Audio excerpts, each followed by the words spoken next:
기도하겠습니다.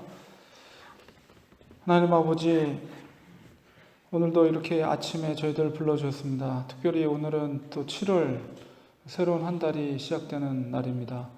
또 7월 첫째 날을 또 하나님 앞에 모여 거룩한 예배를 올려드릴 때 또 오늘 한 달과 또 남아있는 또 한 해를 주님께서 지켜주시고 저희들의 믿음 가운데 온전히 주님께 우리의 삶을 맡겨드리는 우리들의 삶이 되게 해주셔서 앞서서 일하시는 하나님의 도우심의 손길을 체험하는 우리가 되게 하시고 또 이 시간 하나님 앞에 예배드리며 또 하나님 앞에 간구하는 기도의 제목마다 하나님께서 응답되는 거룩한 또 기도와 또 이 시간 예배가 될 수 있도록 은혜를 베풀어 주시옵소서. 예수님의 이름으로 기도리옵나이다. 아멘. 민수기 22장 1절에서 14절까지 우리 한 목소리로 같이 읽겠습니다. 이스라엘 자손이 또 길을 떠나 모압 평지에 진을 쳤으니 요단 건너편 곧 여리고 맞은편이더라. 십볼의 아들 발락이 이스라엘이 아모리인에게 행한 모든 일을 보았으므로 모압이 심히 두려워하였으니 이스라엘 백성이 많음으로 말미암아 모압이 이스라엘 자손 때문에 번민하더라. 미디안 장로들에게 이르되 이제 이 무리가 소가 밭의 풀을 뜯어먹은 같이 우리 사방에 있는 것을 다 뜯어먹으리로다 하니 그때 십볼의 아들 발락이 모압 왕이었더라. 그가 사신을 부올의 아들 발람의 고향인 강가 부돌에 보내어 발람을 부르게 하여 이르되 보라, 한 민족이 애굽에서 나왔는데 그들이 지면에 덮어서 우리 맞은편에 거주하였고 우리보다 강하니 청하건대 와서 나를 위하여 이 백성을 저주하라. 내가 혹 그들을 쳐서 이겨 이 땅에서 몰아내리라. 그대가 복을 비는 자는 복을 받고 저주하는 자는 저주를 받을 줄을 내가 알미니라. 모압 장로들과 미디안 장로들이 손에 복채를 가지고 떠나 발람에게 이르러 발락의 말을 그에게 전하매 발람이 그들에게 이르되 이 밤에 여기서 유숙하라. 여호와께서 내게 이르시는 대로 너에게 대답하리라. 모압 귀족들이 발람에게서 유숙하니라.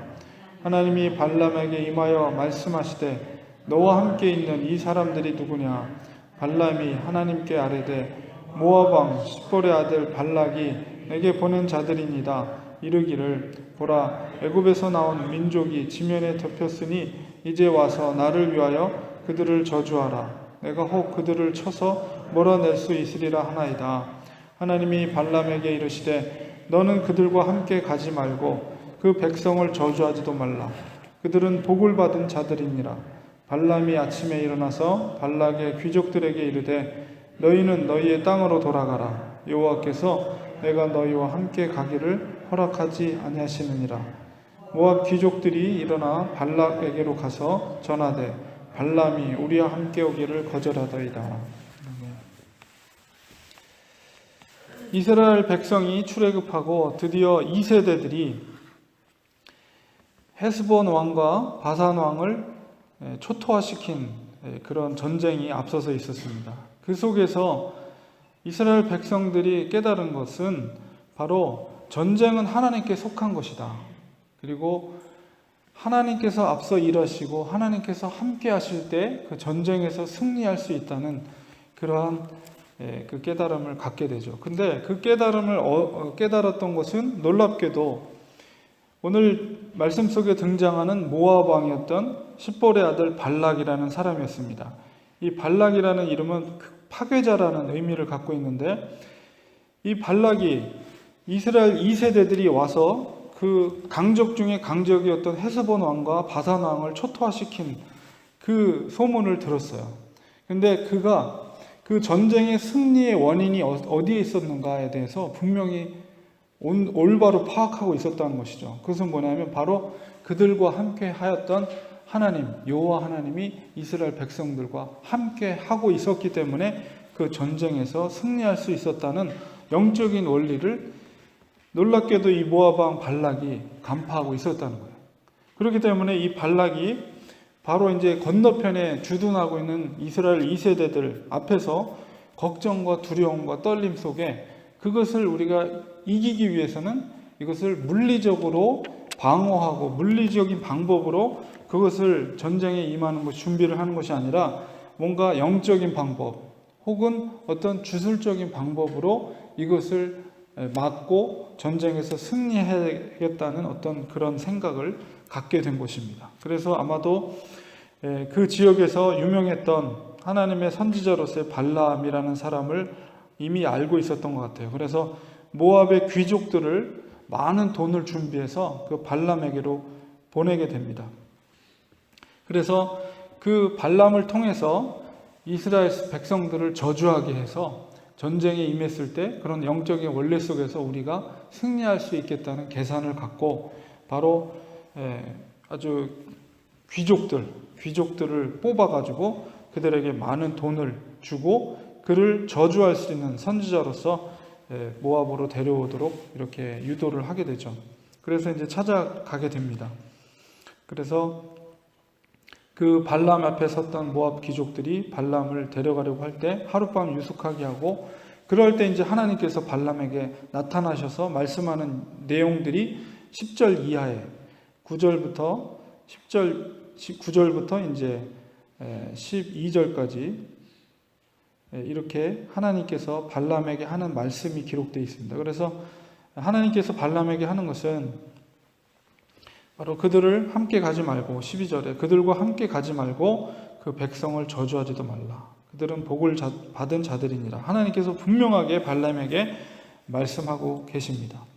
그래서 우리가 이렇게 발람에 대해서 우리가 볼 때 하나님께서 응답하시고, 그러니까 어떤 그 선지자들은 악한 사탄의 선지자들이 있는데 발람 같은 경우는 하나님이 직접 말씀하신단 말이에요. 그런데 그 하나님께 말씀하시는 선지자 발람에 대해서 우리가 어떻게 이 사람을 평가할 것인가 우리가 생각할 필요가 있는데, 물론 계속 이제 이어집니다. 발람에 대한 기록들이.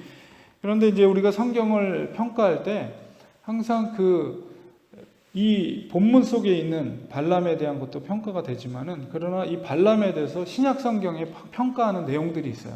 그래서 베드로후서 2장 15절 16절, 그 다음에 유다서 1장 11절에 분명하게 이 발람에 대해서 신약 성경이 평가를 하고 있어요.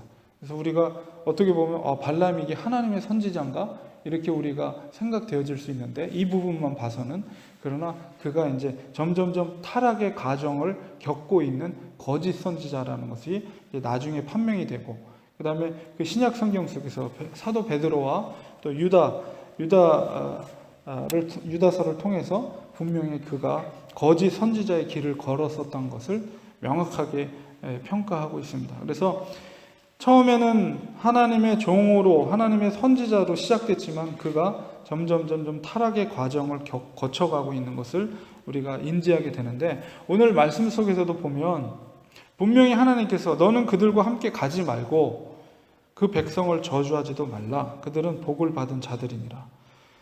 이 모압 귀족들이 발람을 만나러 온 목적은 바로 이 이스라엘 백성들을 저주하기 위한 목적으로 왔거든요. 그래서 하나님께서 분명하게 그들과 함께 가지도 말고 백성을 저주하지 말라라고 말했는데, 가만히 보면 발람이 그 귀족들에게 하는 말을 13절에 보면 귀족들에게 이르되 너희는 너희의 땅으로 돌아가라. 여호와께서 내가 너희와 함께 가기를 허락하지 아니하시느니라. 분명하게 하나님께서는 그들에게 그 백성을 저주하지 말라라는 분명한 말씀을 주셨는데도 불구하고 발람이 하는 이야기는 그냥 너희들과 함께 가지 말라라는 이야기만 전하고 있어요. 하나님의 말씀을 전하는 선지자, 대언하는 선지자는 반드시 하나님이 말씀하신 말씀 그대로를 전해야 되는 거예요. 그런데 이 발람은 자기의 생각이 들어간 거예요. 그 속에 이미 그의 마음 속에는 물질에 대한 탐욕의 마음이 어느 정도 작용하기 시작한 거죠. 그래서 다시 자기를 찾아올 수 있는 말미를 제공한 거예요. 너희들 하지 말라. 너희들과 가지 말라고 하나님이 하셨다. 그러나 분명하게 하나님이 말씀하신 것은 그 백성을 저주하지 말라. 저주하지 말라는 건 절대로 가지도 말아야 될 뿐만 아니라 그들의 목적은 저주하기 위함인데 그것을 하나님이 분명히 금하고 있는 거거든요. 그들은 복을 받은 자들이다. 분명하게 말씀하셨는데도 불구하고 그 뒤에 말을 싹 빼버리고 하나님이 너희들과 가지 말라 이렇게 말씀을 전하고 있습니다. 이것은 뭔가 다시 와서 다시 올 수 있는 말미를 제공하는 거죠. 그래서 나중에 보면 더 많은 돈을 갖고 찾아오게 돼요. 그렇게 타락의 과정을, 그 속에, 그 마음 속에 하나님의 말씀을 대언하지 못하고 그 마음 속에 물질의 탐욕의 마음이 조금씩 싹트기 시작하는 거예요. 그 바로 타락의 과정을 걷는 선지자의 모습을 보게 되는 것이죠. 그래서 하나님이 복주시기로 작정하신 백성들을 아무도 그 누구도 저주할 수가 없는 거죠. 그것을 올바로, 이 발람이 올바로 그가 하나님의 말씀을 대언했다면 아마 최후의 마지막에 죽음을 맞게 되지만 어쨌든 그런 과정 속에서 하나님의 버림받은 타락한 선지자의 길은 걷지 않았을 것이라는 우리가 생각을 하게 됩니다. 어쨌든 이 말씀 속에서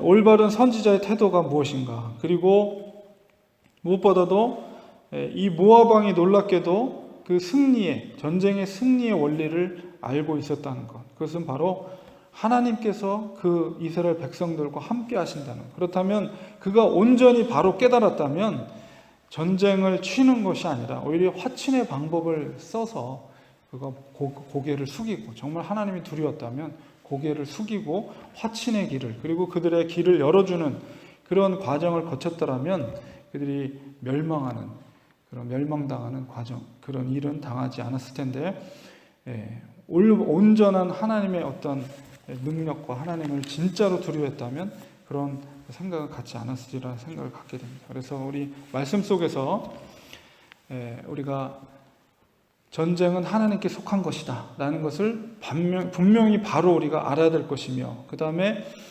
우리가 선지자의 타락의 과정을 걷는 모습 속에서 온전한 올바른 영적인 지도자의 자세가 무엇인가, 이런 것을 다시 한번 우리가 생각하면서, 성도는 말씀을 임의로 축소하거나 하나님의 말씀을 자기의 어떤 생각을 가지고 자기가 원하는 말씀만 받거나 그래서는 안 됩니다. 온전히 하나님의 말씀을 따를 때만이 그것이 형통의 길을 하나님이 보장되어 있다는 거예요. 이것도 아니고 저것도 아니고 자기의 어떤 사심을 가지고 하나님의 말씀을 자기 마음대로 해석하고 자기 마음대로 그 말씀을 행동하는 것은 굉장히 위험한 생각이라는 것이죠. 그래서 내 생각이 앞서는 것이 아니라 온전히 하나님의 말씀이 하나님의 말씀됨을 인정하고 그 말씀대로 온전히 따를 때만이 그 속에서 하나님의 역사가 이루어지게 된다는 것입니다.